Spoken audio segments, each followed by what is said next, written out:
that ground?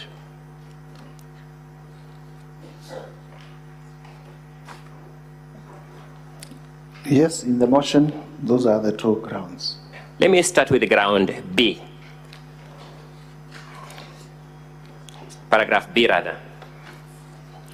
Confirm that you allege that His Excellency Rigathi Gachagua has influenced his family members, allies, associates, and proxies to take control of a local cooperative society in Madeira, which they are financially hemorrhaging. Is that what the motion claims? It does claim so. Confirm that you have not given us the name or any evidence of that circle. Have you? Let us not have a war with wananchi. Tusipigane na wananchi wale walituchagua. Let us be empathetic. Let us, if people must move, let there be an engagement. And let people... Yeah, there is a problem up there.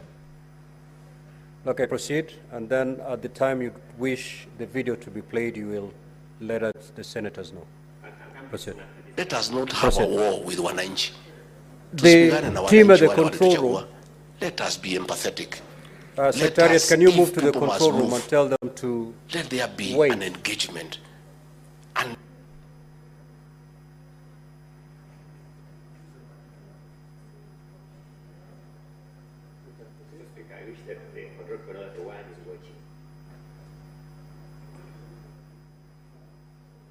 confirm that you have not.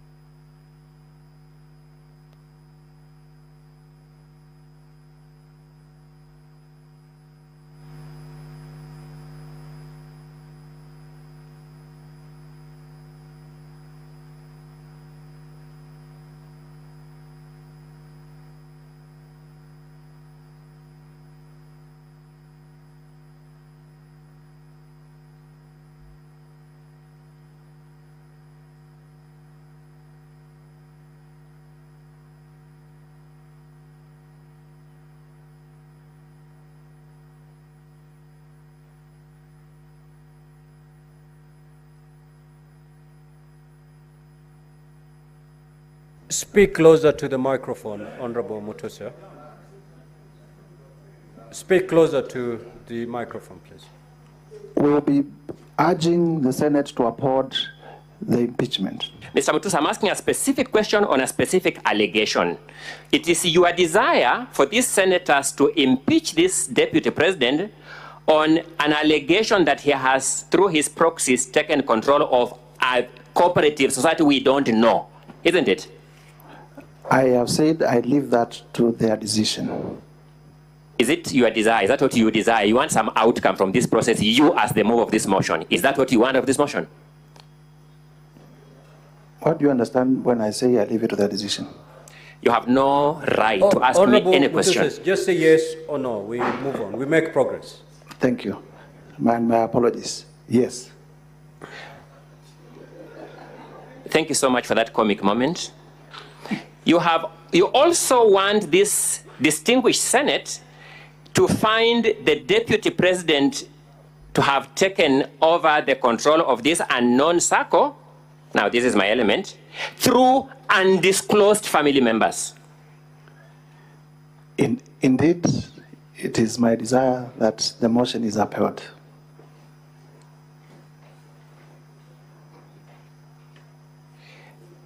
Mr.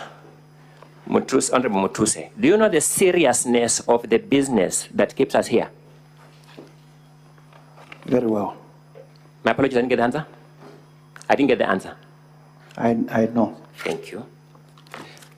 You find this request for senators to find this deputy president guilty of taking over an undisclosed circle a serious expectation on your part? Indeed. You also find your expectation for these senators to find the deputy president to use unknown family members to take over that circle a serious expectation? Indeed. You take your work as a member of parliament seriously? Very seriously. You respect your constituents who brought you to this house? Very much. And you are manifesting that respect for your constituents by this expectation you have just mentioned here? In fact, the whole country is discussing my motion. I'm asking whether you are manifesting your respect for your constituents by the expectation you have just alluded to. In the totality of the... No, I'm talking about this particular fact. I'm dealing with a particular fact. In the totality of the motion, yes. My question is, your expectation for this Senate to find the DP culpable on allegations of undisclosed family members of an undisclosed circle. That allegation, you are manifesting your respect for your constituents through that allegation. Yes. Thank you. Paragraph A alleges that His Excellency RIGATHI GACHAGUA has connived with cartels in the tea sector to block the Kenya Tea Development Agency from implementing guaranteed minimum returns that would benefit smallholder tea farmers. Is that the allegation? Indeed. Have you given us in this motion or in the supporting evidence the name of any cartel? No. Have you given us in this motion or in the supporting evidence the grievance or the complaint by the Kenya Tea Development Agency? No.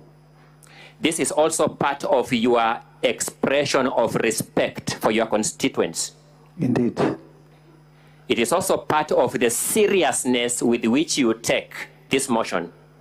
Indeed. Thank you.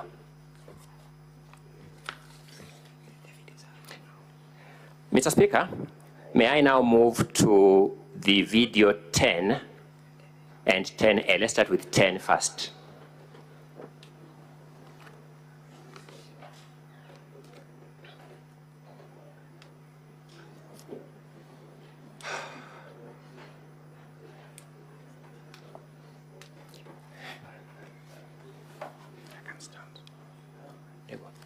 Watu ya Kayole, tangu mtupatie nafasi ya uongozi, sijapata nafasi ya kuja kusema asanti. Nataka kutoka kwa roho yangu ndani, watu ya Kayole, asanteni sana. Mimi najua, nimeona iko shida ya watu ambaye walibomolewa, si ndio? Na nimeona mumeandika vizuri ya kwamba mteue kamati ya watu wachache ndio mkuje niketi na nyinyi. Just pause there. Mtakubaliana? Pause there. At that time, the deputy president is suggesting that he needs the people, the citizens there to have a small committee to have an engagement with him. True or not true? True. Is there anything wrong with that claim by the deputy president? There is nothing wrong with... Let's proceed.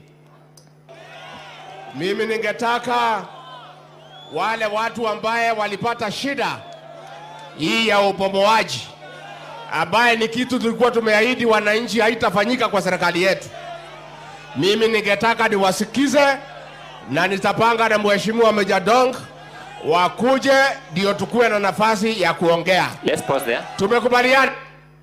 The deputy president is saying he wants to listen to those people so that together they can talk. Is that what he's saying? Ambayo ni kitu tulikuwa tumeahidi haitafanyika kwa serikali yetu. No, you didn't get my question, Mr. Mutuse. Please be a good listener. Just answer my questions. The deputy president is saying he wants those to sit with Honorable Madong, I didn't get the name right, and those people so that they can sit and talk. Is that what he's saying? In context, yes, that's part of it. Is there anything wrong with that statement? There's nothing wrong with people sitting. The deputy president is also saying that they had promised during the campaigns that they will not be demolishing people's structures. Is that what he's saying? Yes, he's saying that. Is there anything wrong in that promise? There is nothing wrong in that promise. As an active member of the Kenyan political space, is he lying that there was such a promise? I wouldn't know. You wouldn't know. Let's proceed. Tumekubaliana. Tumekubaliana. Watu ya Kayole. Let us not have a war with wananchi. Let's stop there. The deputy president is saying, let us not have war with the wananchi. Do you find anything offensive in that statement? There is nothing offensive. Thank you. Let us not have a war with wananchi. Tusipigane na wananchi wale walituchagua. Let us be empathetic. Let's stop there. Let us. He's calling for empathy towards wananchi. Is that correct? Yes, indeed. Do you find anything offensive in that call? It is the forum where he's saying it. Do you have anything wrong with that call for empathy? I have a problem with the forum where... No, you're answering your own question. I'm asking whether you have a problem with the call for empathy. My allegation is that he had forum... I've asked whether you have a problem with his call for empathy. Please answer my question. He would have said as much in cabinet. Please answer my question. Do you have a problem with a call for empathy? I have no problem with the call for empathy other than... Let me move to the next question. Do you have a problem with a deputy president calling for empathy in public? I have no problem other than the forum. What forum was that, by the way? This appears to be a press conference. What law prohibits a deputy president from calling for empathy at a press conference? The law is that you raise all those issues in cabinet. Which law prohibits a deputy president from calling for empathy at a press conference? There is no law that prohibits a deputy... Thank you so much. Let's make progress with the playing of the video. If people must move, let there be an engagement. Thank you so much. What is wrong with that statement? If people must move, let there be an engagement. What is wrong with it? There is nothing wrong with having engagement. Thank you. You are a lawyer, you said? Yes. You know the principle of public participation? Indeed. It's actually what the deputy president is addressing. The deputy president is saying, let's have an engagement. That is consistent with the constitutional principle of public participation. True or not true? Well, that's you saying so. The deputy president is saying, let's have an engagement. Is that consistent with or inconsistent with the constitutional principle of public participation? Engagement and public participation may mean different things at different levels. The deputy president is saying, let us have an engagement. I'm asking whether that is consistent with or inconsistent with the principle of public participation. Again, as I said, we would imagine before a policy goes to cabinet, it has also been taken through public participation. Did you engage in public participation? And if you sit in cabinet, you raise objections to that policy, and if your objections are upheld, the policy forwards. Which part of this statement by the deputy president? If your objections... Sorry, I'm not asking the question. Yes. Which part of this statement calling for empathy violates a policy decision of cabinet? We have the affidavit of Mercy Wanjau that clearly shows that the cabinet adopted a position on that. Did the cabinet adopt a resolution for unempathetic evictions? The deputy president was in cabinet. He is the one who better placed to tell us. You are the move of this motion, and we are testing the deputy president's statements against your allegation. Indeed. Did cabinet adopt a resolution for unempathetic evictions? The cabinet adopted a resolution. Did cabinet adopt a resolution for unempathetic evictions? Yes or no? A resolution for empathetic evictions. And the DP here is calling for empathetic evictions from what we have heard. True or not true? True. So that is consistent with the cabinet resolution. True or not true? Semantics. Mr. Speaker, has my question been answered from your understanding? I don't think it's been answered. Order, honorable senators. You note how the witness is answering the questions and make your judgment. Let's make progress. Let's make progress. If a witness is evading questions, please note that.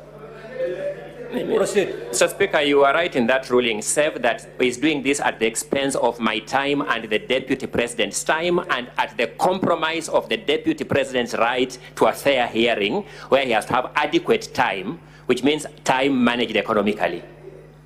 Proceed. Did cabinet approve unempathetic or empathetic evictions? Cabinet approved evictions in public interest. I'm asking a different question. Empathetic. Did the deputy president call for empathy or lack of empathy? Empathy. Is that call by the deputy president consistent or inconsistent with the cabinet resolution? Inconsistent. Did cabinet approve a resolution not to engage citizens in the demolitions? That I wouldn't know because I'm not a member of cabinet. And yet you are saying that call by the Deputy President to engage citizens is part of the violation of the cabinet resolution. The Deputy President will be accorded a maximum of 2 hours for evidence I sought to know whether the people, the National you Assembly respect the people who will elected then have a maximum of 2 hours for cross-examination.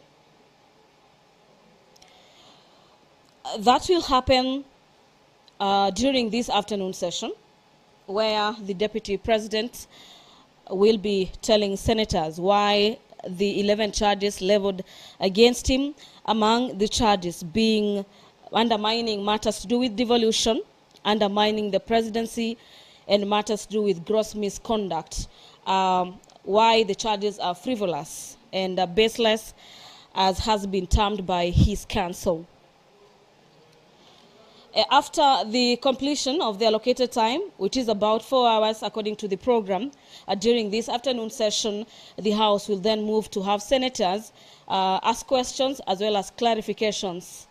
And thereafter, the National Assembly will be given an hour to do their closing statements.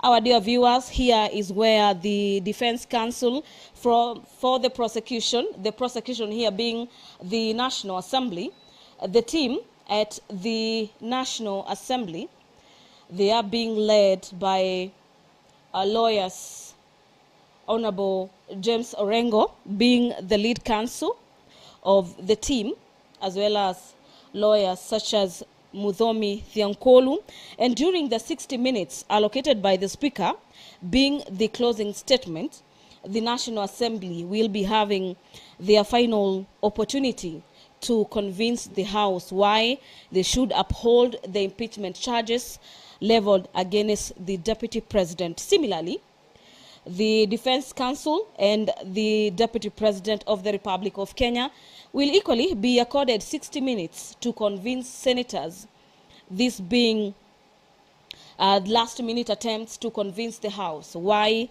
the charges against the Deputy President should not be upheld and why the Deputy President of the Republic of Kenya ought to continue being in office. After the completion of the closing statements by the two sides, we will be having a closed-door session by senators before the honorable members of the Senate consider and vote on the 11 grounds for removal from office. The Speaker of the Senate, Honorable Amason Jeffa Kingi, has already stepped into the chamber this afternoon. Allow me to hand you over for this live broadcast brought to you by the Parliamentary Broadcasting Unit in partnership with KBC. My name is Gladys Mungai. Enjoy your viewing. Na tuombe. Ewe Mwenyezi Mungu, twakusihi tutazame kwa neema nyingi na baraka sisi watumishi wako ambao umeridhika kutuita kwa nyadhifa za uongozi katika jamhuri hii yetu. Twakuomba tuwajalie tuyatende na kufikia mambo yote yatakayofikishwa mbele yetu kwa njia ya haki na uaminifu, ili kustawisha amani, ufanisi na heri ya nchi yetu na wale ambao haja zao umezikabidhi mikononi mwetu. Amen.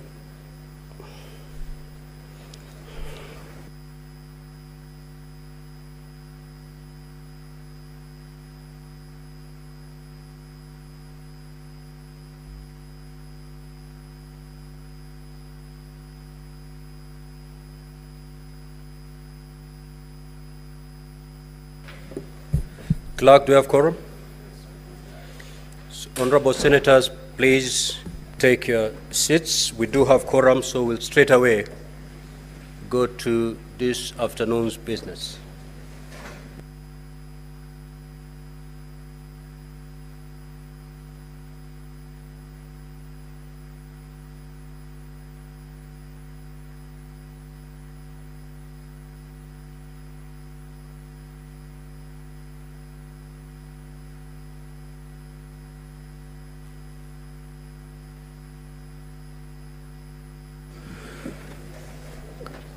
Clerk, you may now call the first order. Order number 1, communication from the chair. Order number 2, hearing and determination on the proposed removal from office by impeachment of His Excellency Rigathi Gachagua, EGH, Deputy President of the Republic of Kenya.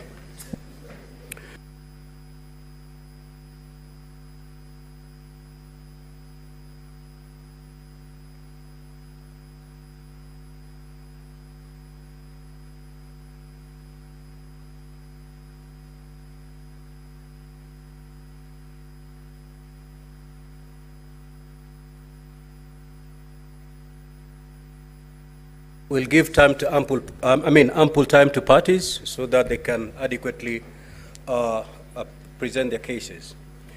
Now, as of yesterday, the Deputy President had been allocated 3 hours. 1 hour was taken away for other businesses of yesterday and today. That is pursuant to a request by counsel for the Deputy President. And therefore, as we speak, the Deputy President will have 2 hours to present his case, and thereafter the National Assembly will have 1.5 hours, because they've also consumed half an hour of the 2 hours that had been granted to them yesterday. So you had borrowed 10 minutes, you ended up consuming 20 more minutes. As per our record. Council, this is not a matter to debate. Mr. Speaker, so I just wanted to clarify that we had borrowed 10 minutes. Yes, you borrowed 10 minutes, but you ended up consuming 20 more. No. We did get that indication, Mr. Speaker. In fact, now you're getting the indication. Yes. We had budgeted our time knowing that we had 1 hour, 15 minutes. Consume the 1 hour and a half, and then let's see where that takes you, and we'll be able to engage when you consume the 1.5 hours. We are most obliged, Mr. Speaker, sir. Thank you. Senior Counsel Paul Mwite, if you're ready, you may usher in your witness. Mheshimiwa Speaker, just to get clarification, I was under the impression that the National Assembly will proceed and close their case, and that then counsel for the Deputy President will now present the Deputy President, who is the only one that we are calling as a witness. And that thereafter, the National Assembly will make their closing speech, and we will have the opportunity at that time to also make our closing speech. So I would like to have clarification. Very well, Senior Counsel. Maybe I'll read the whole program all the way to the end. Thank you. You will proceed. Of course, for the record, I will ask the National Assembly to officially rest their matter to allow you usher in your witness. Once your witness takes to the stand, you have 2 hours to present your case. The National Assembly has 1.5 hours for purposes of cross-examination. Thereafter, the senators will have 1 hour to seek clarifications or ask questions. Once that is done, the counsel for the National Assembly will have 1 hour to make closing remarks. Likewise, the team of the Deputy President will be given 1 hour to make its closing remarks. Once that is done, the Senate will move into a closed session as per our rules of procedure. So that is the program for this afternoon. I'm now very clear, Mheshimiwa Speaker, and I thank you. The situation is now clear. But just before my colleagues on the other side close their case, can I, through Mheshimiwa Speaker, ask whether the National Assembly still wishes to call a witness whose affidavit was filed, the governor of the county government of Nairobi, Johnson Sakaja. We have a copy of his affidavit. Is he going to be called or not called? Because if the National Assembly is not calling that affidavit, whose affidavit is part of the record and was availed to us, that affidavit, Mheshimiwa Speaker, contains allegations that are extremely injurious to the Deputy President. So if he is not going to be called, we will be making an application for that affidavit to be expunged from the records of this Honorable Senate. Thank you. Counsel for the National Assembly, you had listed quite a number of witnesses. Are you going to call all of them, or are you going to, for the record, are you going to close your case where we are now? Mr. Speaker, sir, on behalf of the National Assembly, we shall close our case where we are. Mr. Speaker, sir, if you are, with your permission, I could respond to the submissions by my learned senior, Mr. Paul Mwite. Please do. Mr. Speaker, sir, at the beginning of the proceedings that we are currently going through, this House did invite parties to give indications as to the witnesses they wanted to call. Mr. Speaker, sir, we gave the list of the witnesses whom we thought were relevant for purposes of clarifying what we needed to have clarified. If counsel for His Excellency the Deputy President did not do as much or did not take advantage of that window that was open, surely they cannot blame us for it. But secondly, and more importantly,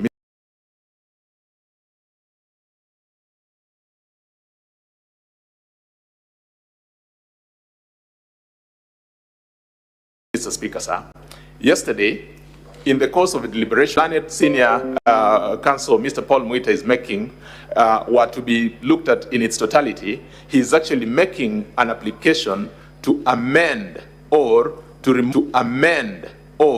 remove certain aspects of the evidence from the record. Mr. Speaker, sir, that is an issue that you settled and rested yesterday. I don't think it's an issue that is open for re-intervention.